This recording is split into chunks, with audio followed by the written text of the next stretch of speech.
So my name is Ellie Cliff. I'm the specialist on the Government and Public Affairs team here at the Endocrine Society. I'm really excited to talk with you guys today about advocacy and what we do.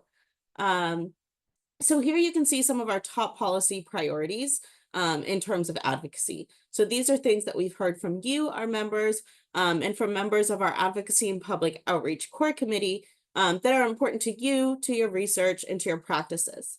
Now, this is obviously not an extensive list, but it does give you a good sense of some of our main focuses. So I'm going to start by talking about some of the things that we don't do. So importantly, the Endocrine Society is a bipartisan organization. That means that we don't take sides, we don't endorse candidates, and importantly, we don't donate money. So instead, we meet with federal agencies, institutes, and private organizations to build relationships. We also hold meetings and briefings on Capitol Hill to educate our policymakers. And the Endocrine Society is really recognized as the expert resource on many of our priorities, including obesity, biomedical research, endocrine disrupting chemicals, and insulin affordability. So in August, for example, the Endocrine Society was invited, and our member and former chair of the Clinical Affairs Core Committee, Dr. Joshua Joseph, who's kind of pictured here on the slide, was invited to speak at the White House at an event celebrating the anniversary of the Inflation Reduction Act, which many of you know capped the cost of insulin for people on Medicare at $35. So this was a huge win for the Endocrine Society, and something we are a huge part of. And we were actually the only medical society that was invited to participate in the program. So that's really exciting. And our work is not just focused in the United States. We also do a lot of global work, in particular in support of science-based regulatory policies to minimize exposure to endocrine disrupting chemicals, or EDCs. So for example, we're active in EU-level implementation of laws to restrict EDCs in consumer products. And the Endocrine Society has participated in all of the meetings of the United Nations Environmental Programme's Negotiating Committee to develop a treaty to end plastics pollution. So our members at those meetings have been influential in advocating for provisions in the treaty that incorporate public health goals and address chemicals of concern in plastic, including EDCs. So in the next few minutes, I'm going to take you through two of the most common ways for our US members to get involved in advocacy. These are Hill Days and online campaigns. So we're going to start with Hill Days. So Hill Days usually happen 3 or 4 times a year and are generally separated into researcher and clinician days.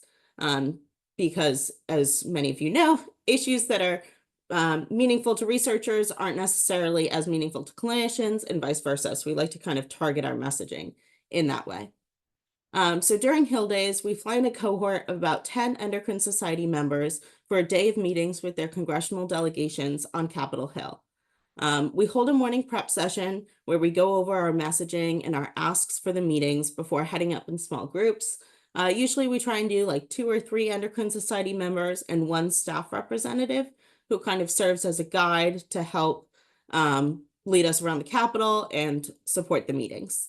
So when we say that we invite members from key states and districts, that often depends on what it is we're advocating for.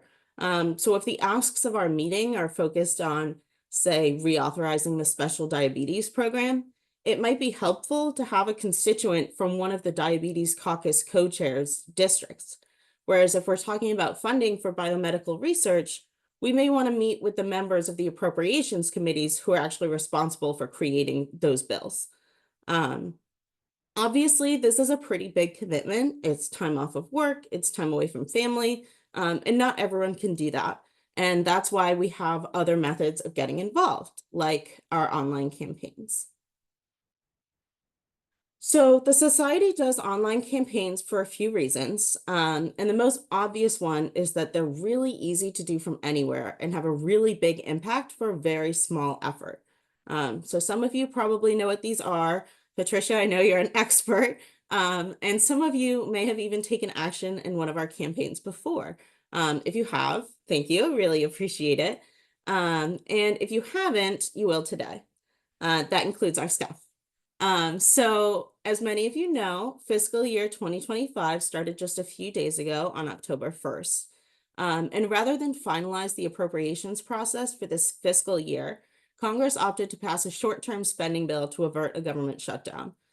So basically, this pushed the deadline to come up with these final appropriation bills from September 30th down to December 20th. So basically, they just kind of postponed it until after the elections.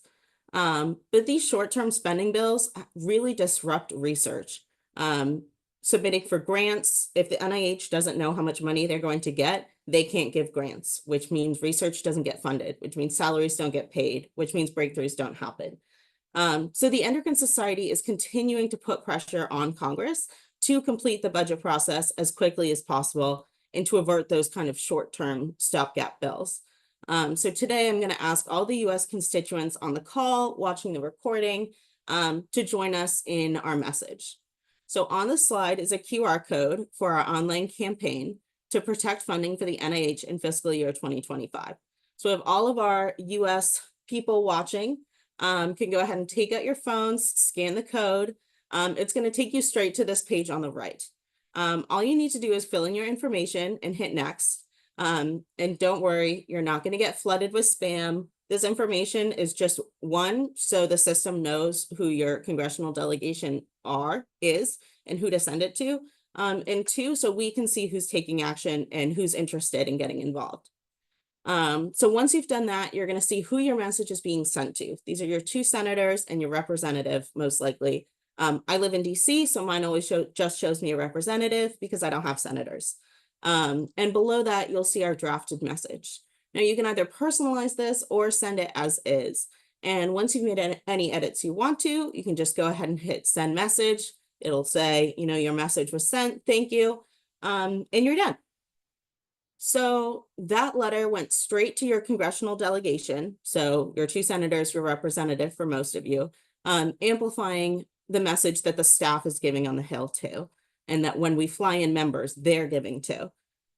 So it probably took us 30 seconds maybe to do that, maybe a little less, maybe a little more.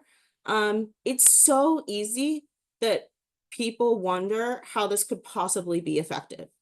Some of you are probably wondering that right now. I definitely wondered it when I first started.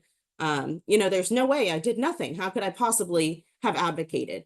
But staffers really do read all of the emails that they get, and they make a note of what their constituents are saying and how many people are saying it. And at the end of the week, they go to their boss, they go to their senator, their representative, and they say, this week, X amount of people advocated for funding for the NIH, and Y amount of people advocated for this. So these online campaigns make it really easy for our message to be really loud and amplified, and for constituents to, as Ben said, like, make your voice heard. So for all of you who just took action, congratulations.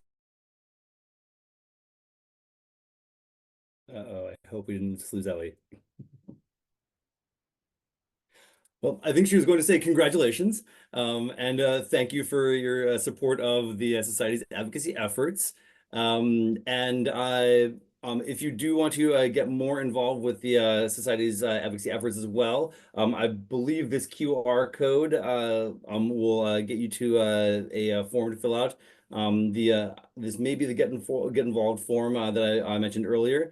To help get on those mailing lists to let you know what we're going to be doing in the future for our advocacy team, and what priorities we are shifting to as well. And of course, any updates on advocacy efforts that we're holding. Ellie, did I get everything? Or actually, It looks like I got kicked out and then I somehow just made it back in. So sorry about that, guys. I'm not sure exactly where you lost me. Oh, I was saying that I believe you're going to say congratulations and thank you to everyone who just did advocacy Yes, through the and exactly. then that the QR code you had up does that go to the get It involved goes form? to the get involved. It goes to an advocacy interest form that the team uses. That's only like 4 or 5 questions, so it's a little shorter. Um, I'll go ahead and put the link in in the chat, and I'm going to Excellent. turn off my video. Hopefully that helps. That works great. Sorry, guys. No, no problem. Thank you. Thank you for the updates and the clarification and the specifics on how advocacy works. Especially the question about you know, how sending an email could possibly have an impact on a large scale program. But as you mentioned, the Endocrine Society is a society of 18,000 people. And the when that type of voice wants to make itself heard, people listen. So it's a great way that we have a collective impact on these things like increased funding, like lowering the price of insulin, making everybody who works in the endocrinology sphere feel the improved impact of it, and also just creating better outcomes for quality of life for those that we serve and that we do our research to improve.